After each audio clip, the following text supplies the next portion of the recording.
Hi friends, welcome to Venky world.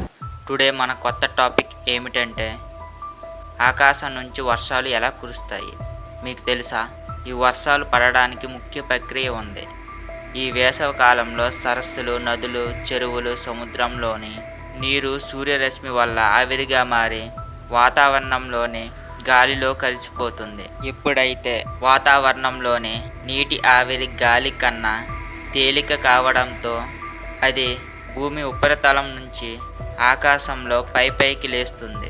ఎప్పుడైతే అక్కడ ఉన్న పరిసరాలలోని టెంపరేచర్ కొంచెం తగ్గినా నీటి ఆవిరి మేఘాలుగా ఏర్పడతాయి. ఆ మేఘాలు వేడి ప్రదేశాల నుంచి చల్లని ప్రదేశాలకు ప్రయాణిస్తున్నప్పుడు గాలిలోని ధూళి కణాలపై నీటి ఆవిరి కండెన్సేషన్ ప్రాసెస్ వల్ల నీటి బిందువులు ఏర్పడతాయి. ఈ ప్రక్రియ కొనసాగుతూ నీటి బిందువుల పరిమాణం ఎక్కువై భూమాకర్షణ శక్తికి లోనై కిందికి పడడం మొదలవుతుంది. మేఘాలలోని సూక్ష్మమైన మంచు కణాల చుట్టూ కూడా నీటి ఆవిరి ఘనీభవించి వర్షం పడే అవకాశం ఉంది. మేఘాలలో మెరుపుల వల్ల ఏర్పడే అయాన్లపై కూడా నీటి ఆవిరి ఘనీభవిస్తుంది. ఇలా ఎన్నో రకాలుగా వర్షం అనేది పడుతుంది. మీకు చెప్పే విషయం నచ్చితే please like, share and subscribe my YouTube channel. అలాగే పక్కన బెల్ ఐకాన్ని క్లిక్ చేయండి.